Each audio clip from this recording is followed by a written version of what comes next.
Hello, everybody. Welcome back or welcome to the Sound Mind Strategies podcast. This is your host, Evan, and sitting with me again is my always lovely wife. Hello, everyone. Yeah, so this is episode number 36. So going with that puts you at week number 38. We're baby. Baby is going to be here really soon. Yeah, so really looking forward to that. I was kind of cracking up because I've been looking at my baby book and it very clearly says, use this next week or so just to relax, don't overdo it. And when we moved this weekend. Yeah, I mean, week 38 in your pregnancy is the optimal time to move. I mean, right? Load up your whole house, pick up furniture. Yeah, piece of cake. Right, no big deal. I don't know who wrote that book, but they did it wrong. Yeah, they did it wrong. Like, who does not want to move at this juncture of their pregnancy? No, actually, in all honesty, it's gone really well. Like, I felt like I've just had that little burst of energy just towards the end of the push. So it's actually really helped doing the moving and just been doing like more organizing and things like that. So I haven't been lifting heavy boxes and moving things around. So I think I'm in a good spot. I don't think I overdid it. No, you did great. And I mean, to be fair, we had a lot of helping hands and yeah, it was a blessing. People kept reminding you politely to not worry about picking things up. And how about you sit and relax? Yeah. It's like, I almost forget I have this big bump in front of me. Yeah. I mean, you do very well at, your whole pregnancy, you've been amazing, like really strong, and just oftentimes I just forget you're pregnant kind of, other than like being able to see the baby bump, like your energy levels and everything you're doing is like completely normal almost. It's like, okay, Anina, but this moving did give me a lot of, it was almost anxiety, like, Anina, rest. Anina, sit down. Like, I don't want to have a baby this week. Exactly. You're like, no, not this weekend. Yeah. But all's well. Baby did not come. So I must have not done too much. Yeah, you did great. You got any updates on baby? Updates? Really just kind of the little baby book just talks a lot about the baby beginning to drop here soon, and just keep moving, walking, just to help baby get positioned. And that's really a lot that's kind of talking about going on right now. Just more kicking going on and kind of the same stuff, just a little more intense as it gets closer to time. So that's about all that mine shared. Did yours have any new insights or anything for new dads? Yeah. Let's see here. Some of the big things in for new dads, we're at approaching 7 pounds. Obviously, that's different for every mom, but I think you've been on kind of right at the middle, maybe even trending a little on the kind of a little bit bigger. I don't know. What's doctors say? You kind of right on track? I was right on track. 6 pounds, 6 ounces, and I go again tomorrow. So okay, we'll find out. That was last week. 1 week ago. Mm-hmm. Okay, so probably checking in right around that 7 pound mark. This says nearing 20 inches, so that's pretty good. There's another 2 weeks, 4 at the max. That means his eviction notice is getting written up soon. Yes, it is. So, yeah, I mean, really just kind of weighing in. Toenails are reaching the end of their toes. Vocal cords are fully developed. And then for mom, baby is continuing to drop in the pelvis. Mom's cervix is softening and dilating. Last time you were there a week ago, doctor said no dilating yet. Right. So getting close. Hopefully we have a little progress in that, and maybe the move helped. I don't know. We'll see. And then her nesting continues. I think it's in hyperdrive now that we finally made the move, and we're in the new house. So very definitely cool. on hyperdrive, but it's good. Cool. It's giving me that last push.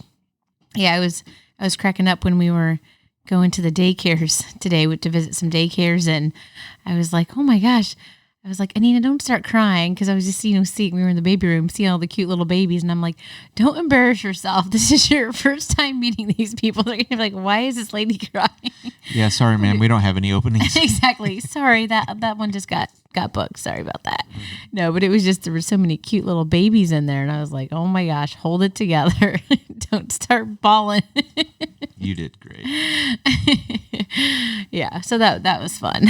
Go tour some daycares today. So yeah, that was nice. I think we have a couple excellent choices next to us, probably more than a couple, but we went to 2, and yeah, exciting times. We are moving very quickly, and for me, I am so relieved to be. The apartment was great. I'm not upset with where we were, but it's so relieved to be moved and settling, and already watching rooms starting to form and not be boxed up. Right. And, yeah. So it's really cool. That is really cool. But yeah, so I know kind of one thing we were going to hit on today was just looking at moving and the stress of moving and the stress of sometimes asking for help and just overall in our life sometimes how that can affect us and can be hard in some points of our life and maybe be easier for others. But yeah, so we did kind of want to come with a topic. This episode may be a little bit shorter than normal, but we did have something that was kind of very real to us that we would kind of like to talk about. We think it's timely and very relatable to others. It maybe isn't the stress of moving or a baby, but there are stressors that people face day to day, big and small. Yeah. So I think it'll be a good episode and very relatable to a lot of people. So I guess with that, let's just kind of kick off the episode. What do you think? Yeah, sounds good. So sit back, turn up the volume on them earbuds, and enjoy the show.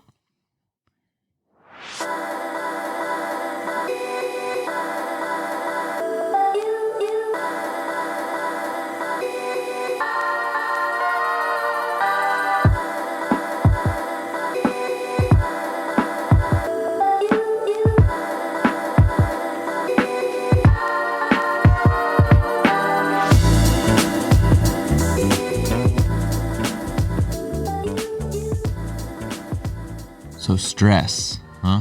Anxiety. Asking for help. Oh my. It's all hard stuff, isn't it? It is all hard stuff. It really is. Yeah, and I'm curious, let me just start off asking you, just put you in the hot seat right quick. Yeah, what do you got? How is it for you to ask for help?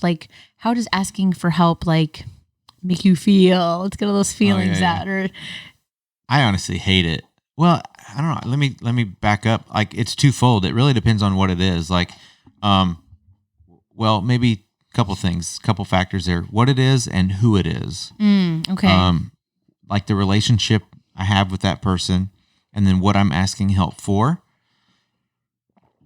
Mm-hmm. Sometimes I just don't want to do it. I don't want to go there. I don't know why. I don't know if I feel dumb. I don't feel like they'll say yes or feel worthy of it, or just there can be a lot of competing factors, a lot of stories we're telling ourselves too when we're asking for help. Yeah, they may think I'm dumb. They may think, what's wrong with you? Why can't you figure this out? Or really, you need help with that? Or well, even with the move, obviously that's something that you need help with. You can't do it alone. There's a couple different factors of things that can weigh in. Well, I say factors, but stories you might tell yourself, when you say, I need to ask so-and-so for help, or I need to put it out to the universe for help.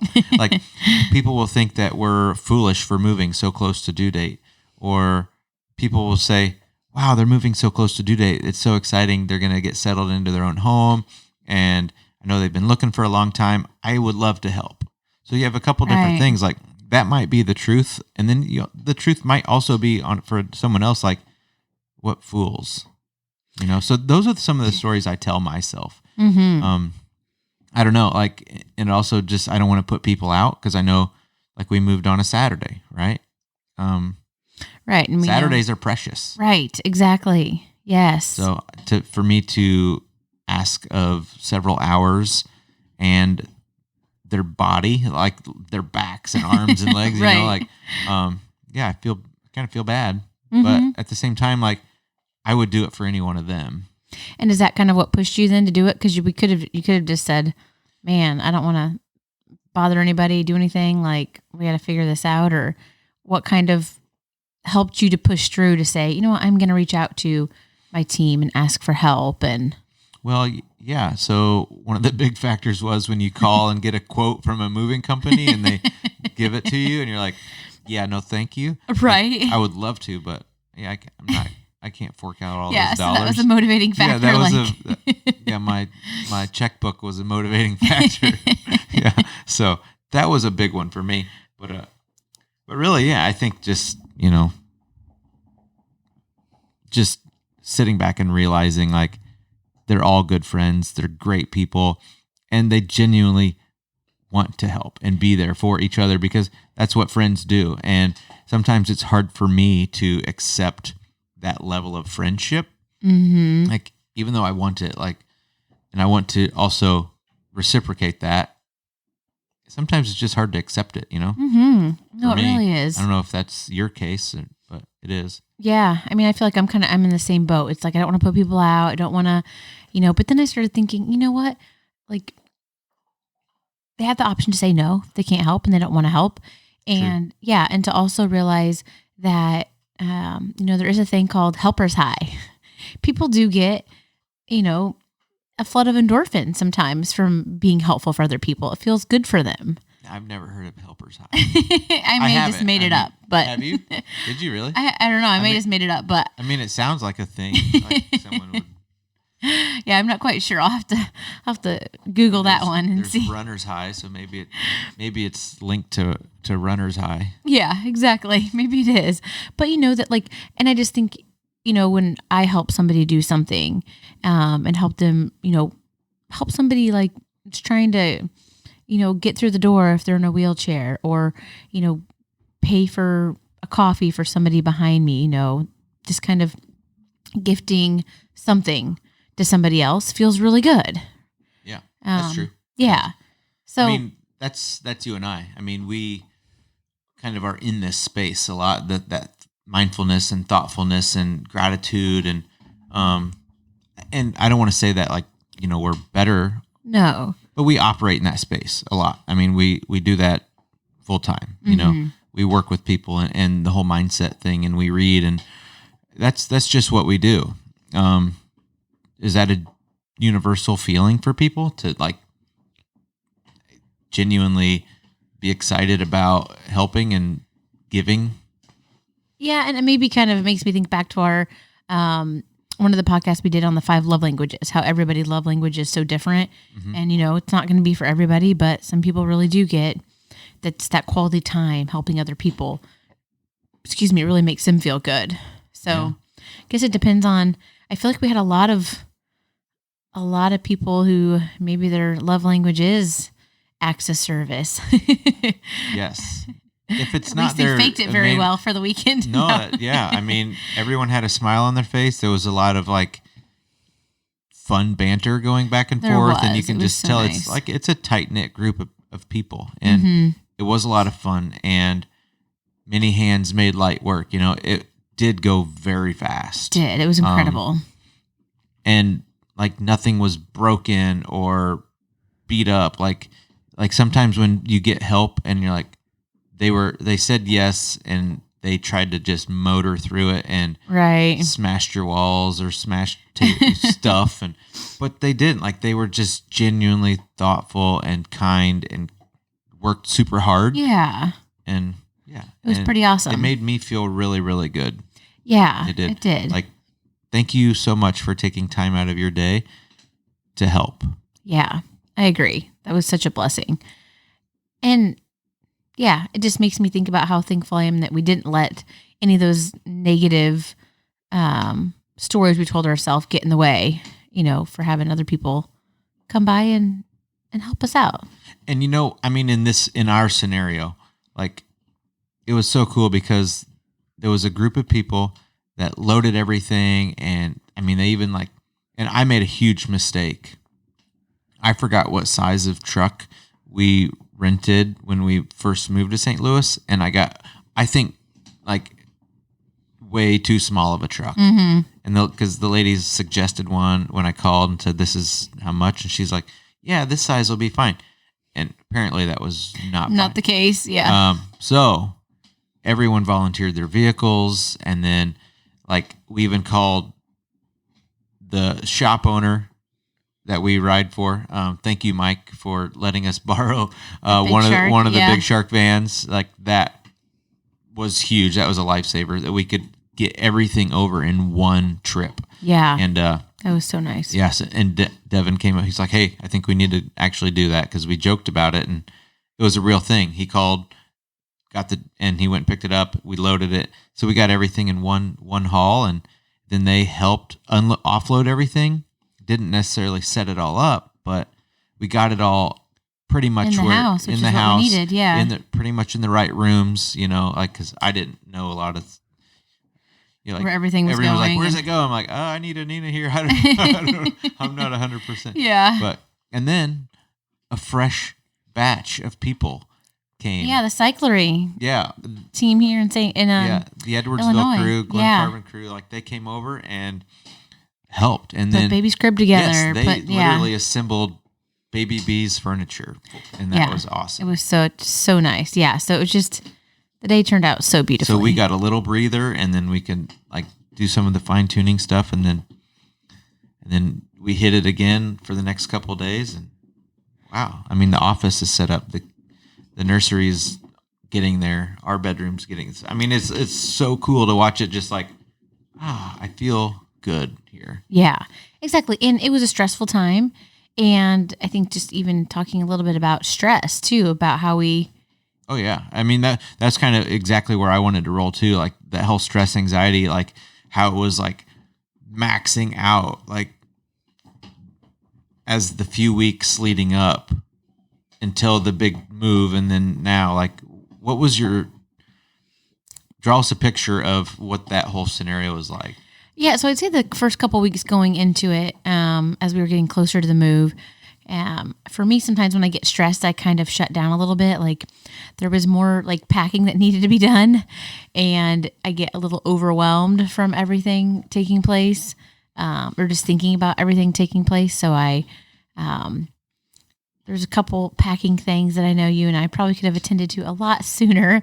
Thank the Lord we had family come help. But I'll just say sometimes for me, for stress, sometimes I do have a tendency to like kind of shut down and not do the task at hand, just because it seems a little overwhelming and it's stressing me out. So that was probably not the best approach to handle that situation, but just having that awareness around it, I think, is key too, just to know what can I do if I'm getting stressed, maybe breaking it up into small chunks. So just at the move or whatever you're going through in life, just kind of really trying to break it down into the most finite task, so it doesn't seem so overwhelming, I think would have been a better way for me to approach that. But then I think like just, the day of it was more of just kind of like I was on this, just kind of like this energy rush, because there was so much to do, and just kind of that really kept me focused, I feel like. And it was like a good kind of stress, I guess, like I was excited about the move. So it didn't feel like a negative kind. It was still a stress, I think, to my body and everything like that, but not negatively. It didn't feel like it negatively impacted me. Okay. Kind of how it panned out for me. Yeah, absolutely. I think because we kept telling that story, everyone that we had talked to, just kind of in the whole leading up, all the friends and coworkers and everything, like, oh, you got a house. When do you move? When do you close? When's baby due? Like all these things, like, oh, wait a minute. That's like literally butting up next to each other, like the house, the closing, the moving, and then baby. And so that stress is building up because one, I deep dive on the research stuff. I want to make sure I do the right thing, get the right thing. I want to know all of it, like researching everything for baby, the car seat, everything, like anything I need to know if it's the right choice, to make the best decision. And then the house and closing, and I also started a new job. So I literally had all these things within Short within a little window, couple yeah. weeks of each other. And agree, like you said, like my mom donated a great deal of her time after Christmas and came down and literally kind of, and you, like we all kind of like boxed up most of the apartment except what we needed to live for a few more weeks. And I mean, we probably could have done a little bit more. And she kind of gave some like, okay, do this and this and this, and then we kind of didn't. Yeah. I think, the overwhelm hit. Yeah. We had those excuses of like, well, I started a new job. I need to focus on energy on that. Anina's pregnant and needs to relax and I don't want her stressing out and all these things, but agree. We could and should have done more. Yeah. It's kind of, that's how we dealt with the stress, right? We just like, when it was overwhelming, we just kind of like turn a blind eye to it. Like, I don't see that mess. I don't see that stuff that needs to get boxed up. right. Yeah. I'm living my life normal. Yeah. And it makes me think even at a deeper level too, or another level of like, just in life, when there is something that we don't want to address or work on. And it's something that can be pretty detrimental to us too sometimes. Like this was a move and, made it through, but just think about those things in our lives too, that like we've been stressed and just kind of put the blinders on to not address it. And then over time, it just builds up and builds up and builds up. Yeah. What if it's not like a move or baby coming, but it's just, I don't know. It could be something like losing weight, right? It's a stressor. Like I've felt this and I'm not, or, you just don't feel good anymore, but you kind of know what needs to happen to start the diet, to start exercising, to make the shift, to make the change, like this, a big move or start a new job or have a baby. Those are big changes. And same thing with like, okay, I'm going to eat differently. Right. That's a lifestyle change.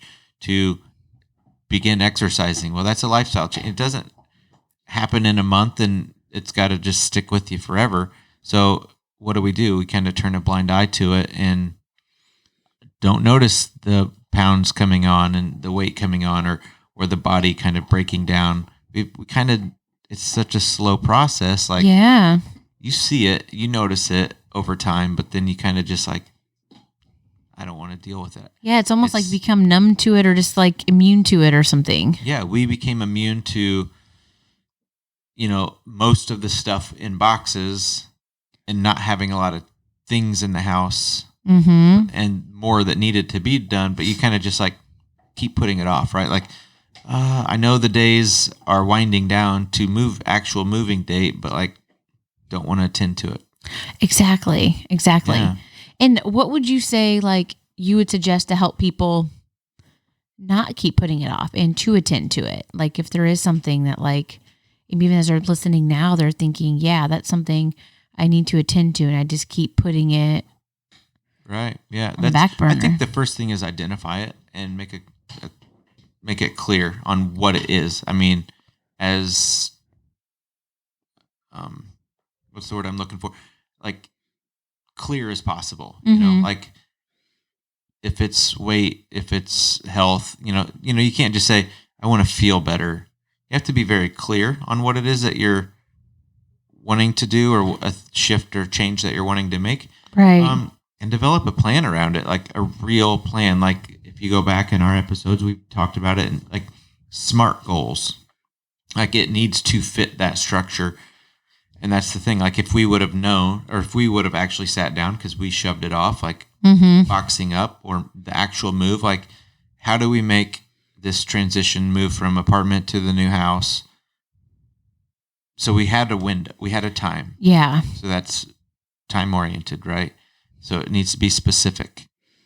Like, so you even break it down into little process goals, like tonight, like, so the whole thing is like move from one place to the other successfully, efficiently, without wearing mama down. I have a new job to throw in there. So then you break it down. Like, what do I need accomplished by the end of this week and by the end of that next week, and then move date, Yeah. So we kind of did a lot of those things. It's just kind of, we had to, coming into it, we had to get a truck and we had to, organize help.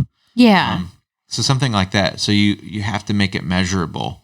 Like, so that's how you break it down to me, the measurable step is one. How do you know if it's weight?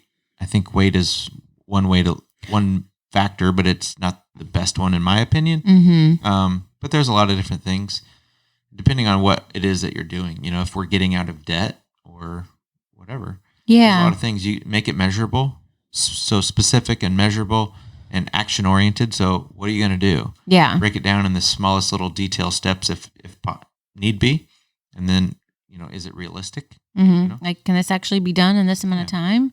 Yeah. And then what time oriented? Like, what's the time period it's going to be? Yeah. So start with the long one. I think start with the 6 to 12 months kind of thing. And then work backwards, kind of. Yes, you break it down. That's the overarching big theme goal. That's the big arrow is pointed in that direction, and then you break it down into small steps. Yeah, and that's super helpful. And I think too sometimes just I know we've mentioned it before, but just kind of sitting down and being able to be with yourself and just do some journaling, like we were talking today. Like, because sometimes it can feel like, well, I don't know, I'm not pushing anything up, not that I can think of. And it's like, well, maybe just allow yourself just 5 minutes to sit down and just ask yourself, what is something maybe I'm running from or I'm not addressing, or just because asking yourself, because when you ask yourself something, you have to answer, right? And so just doing that sometimes if nothing's like sticking out to you right now. There's two big things I want to add to that, like that I think that would help me is one is accountability, to find someone to be accountable to. That can help you. You don't want someone to preach at you or hit you over the head, if you maybe fall short or, whatever, err in any way. But the other big thing is to really bring a holistic approach to it.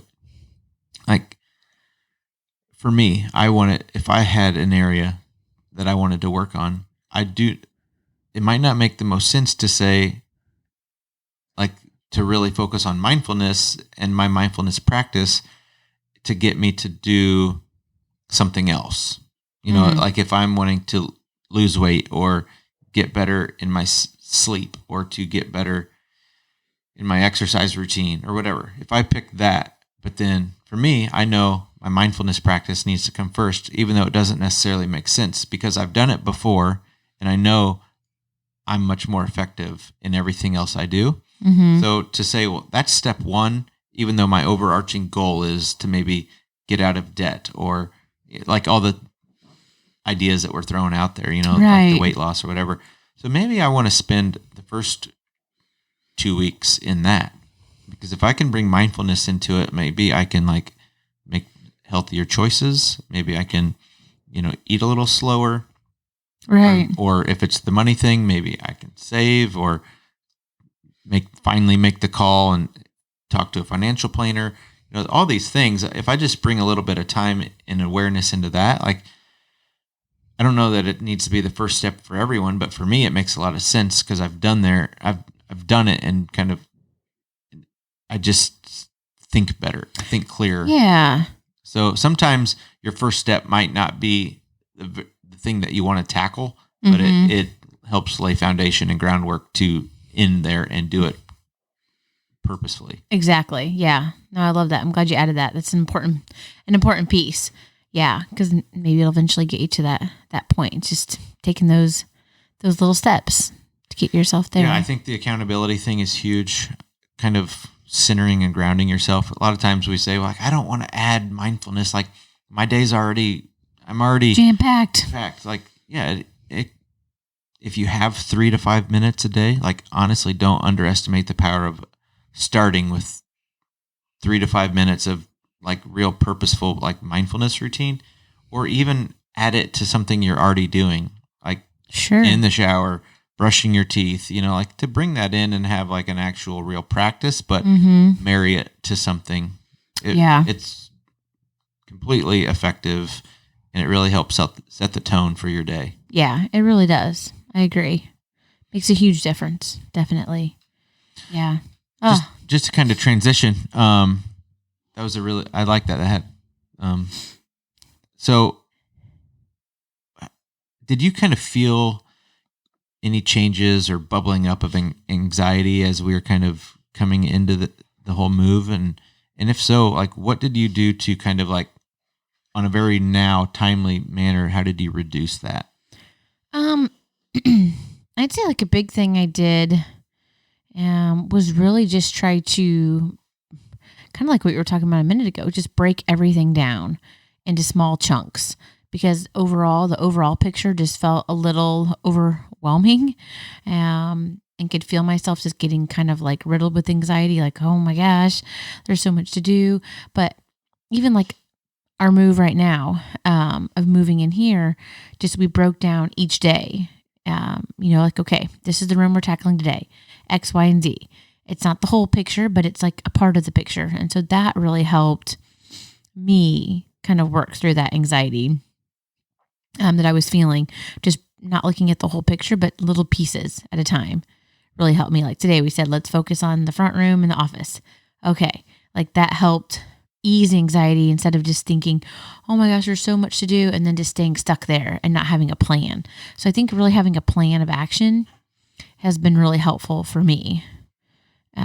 And then kind of gives me some motivation to keep pressing on when I reach a goal too. And I've worked on it and it's like, okay, on to the next thing now, so just calming myself really helps. I do that through different things, through prayer, or through mindfulness, just breathing. Take a little, taking a deep breath does wonders. I tell you what.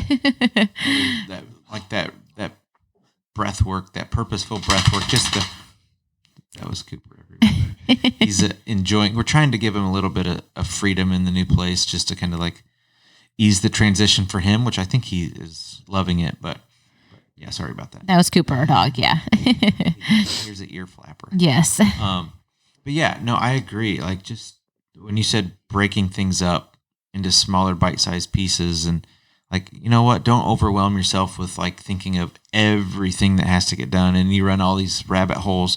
Like last night, we sat down with a very clear intention of like, what are the big goals for tomorrow? Mm-hmm. Not everything has to be done. We have a couple big things that we just want to tackle and keep making progress. And you know what? Like with that, like we felt very good and we did those things and we got it done quickly. And we didn't feel like we needed to bring on more. No. We can. Maybe this evening we'll tackle a little bit more, but we knew we wanted to get this set up, get the office set up, get the podcast area set up so we could record. That was important to us. Exactly. And, yeah. Yeah, it's just really breaking it down is huge for me to help with that stuff. No, same. Like that's because I really felt the anxiety coming. Like it was moving day, and like in my mind, sometimes I just go on these wild tangents of like, oh my gosh, I'm not going to have anywhere to live. Like I'm not going to have anywhere to sleep tonight. Or it's like, Evan, calm down. Like there will be like, go back in your history of like some of the days that just seem like were a week long where you did so many things in a day, in a 24-hour span. Whether they were your military days or anything like, wow, we drove so many miles and did a bike race and did all these other things or anything. So drawing upon like the past sometimes can help. Yeah. So it was just like, okay, good point. You're not too far from anything. Like you're going to have food to eat today. You're going to be able to eat. Even if you have to go to the store and buy food or get something, like you're going to have somewhere to sleep tonight. Yeah. You're going to be okay. You're going to have somewhere to shower and brush your teeth. You're going to be able to do all those things with today. Yes. Like, don't stress. And I know that sounds silly to everyone. Maybe I'm the only person out there that's like, the world is crashing. Like, no, it's going to be fine. Like,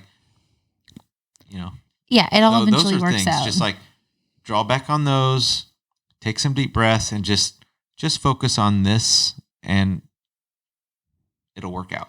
Yeah, and I'm glad you mentioned that about like pulling from the past too, because it's just kind of funny you said that, because today you were showing me one of my, I won it from doing like 100-mile gravel bike ride.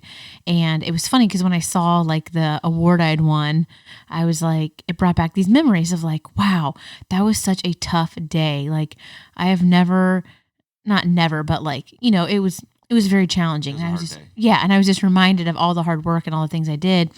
And I think just having sometimes even those mementos or just those moments to reflect back can be huge because it can help when you are going through hard times. Kind of like you're saying of like, but remember you did this. Like the mind could be like, oh, you can't do that. Nope, this is going to happen and that's going to happen. It's like, no, actually, remember we did this together and we survived. I think we can do this. And more than survive. Like, it was like you had a smile on your, it hurt or it was grueling but you still were able to like pull back and think of it as a fond memory. Right? Exactly. Yeah, exactly. Now then I'm out of it. It's like, yeah. The other thing I learned through this move is you don't have to save all the mementos.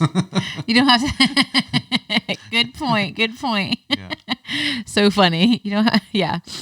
No, Yes. I'm just teasing. But no, really, like it is good to pull it, whether you just like it through the memory banks or you actually have things to look and draw back on. Yeah. To show you how strong you are and how accomplished you are, or things you have done that are kind of monumental in your world, right? Right. Yeah, we need those. We need those reminders. So, yeah, I think those are some things that I know have been helpful. It sounds like for you and I, to some of these different things. Yeah. Because really, for me, like coming into this whole thing, like we know how negatively impacting stress and anxiety are, and we do know, like, okay, starting a new job, moving, all these things, they're just naturally increase stress and anxiety. Just even if you do everything you can to kind of like mitigate that and come about it in a very like, peaceful goose brava mindset, like right. you're still going to have some of those, it's still going to trend up. It's just no way around it. Because it affects health. It affects your sleep. It affects your digestive system. It affects everything. And like, so true. For me, knowing that almost gave me more anxiety and stress because I don't want to stress you out because here you are a few weeks out from, having a baby. And it's like, okay, like I'm wigging out even more, trying not to wig out, trying not to wig you out, like trying not to get all stressed. But I think we made it. I feel good. I feel healthy.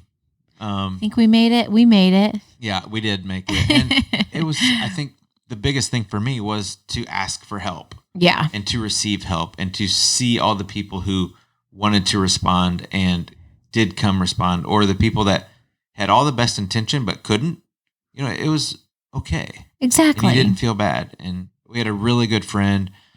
Jeremy, thank you so much from driving down from Springfield and helping. Like, he was pivotal in moving us down the first time to St. Louis, and then he, made the trip. He's like, yeah, I'm going to be there for you. I got you.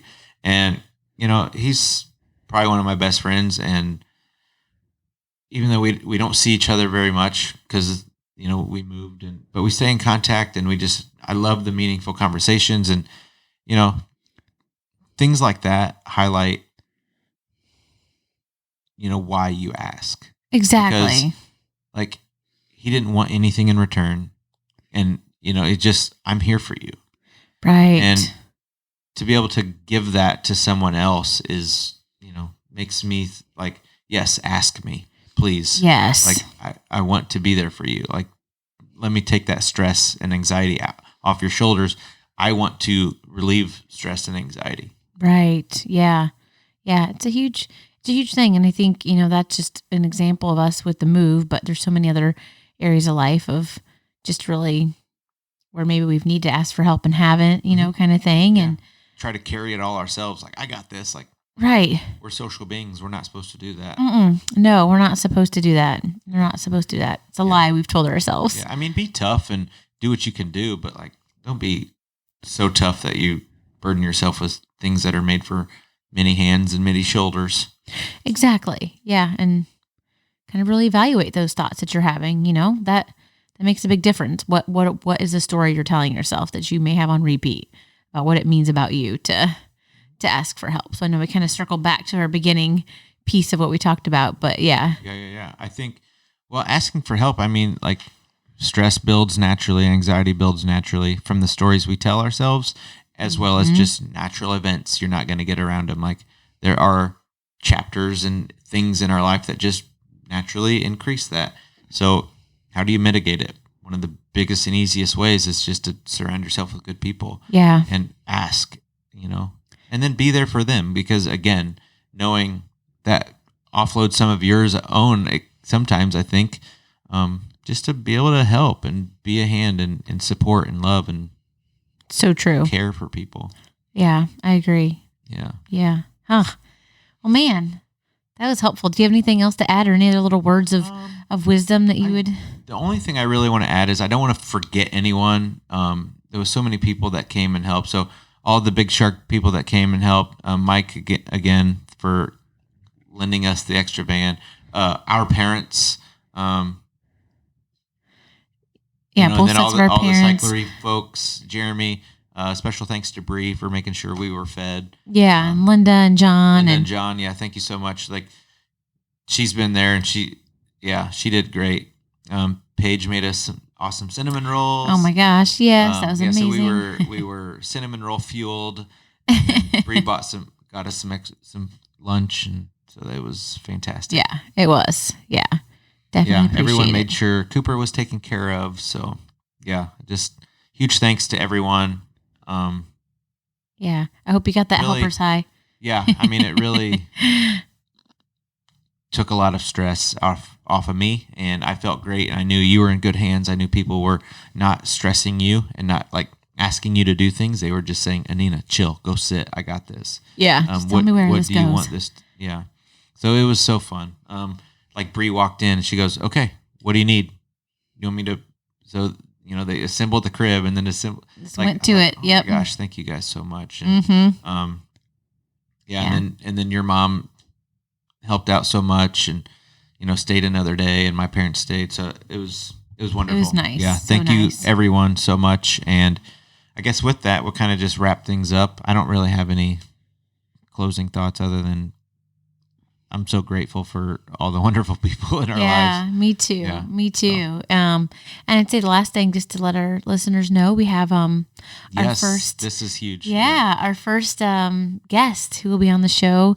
It'll be airing next week. Yes, airing next week. So stay tuned for that. Yeah, it's going to be good. Share if you haven't shared already. Snag a phone. If they're having trouble with downloading it or finding it, just do them a favor. Show them how to, show them where you go. Show them your favorite app and where you subscribe from. Leave us a rating if you haven't. I know that helps out a ton. You probably hear that from all the shows you listen to, but it really does help us, especially us not so big podcasts, when trying to tackle some of the big giants out there in the world. It helps us get a little bit more visibility and rise through the ranks. So it helps. And thank you for all the engagement on social media. We're on Instagram, Sound Mind Strategies on there. And then you can follow us personally, Evan_Blankenship and Anina_Renee. Yeah, RENEE there. Mm-hmm, and then we're on Facebook. You can follow us there. We do have a private group or closed group. I don't know. I forget what it is. You have to request and then we approve. And that way we can kind of have like a safe space where people can share and we can continue conversation from the podcast. So yes. Yeah, we look forward to that. And thank you everyone for listening, and we'll see you in the next one. Bye. Peace.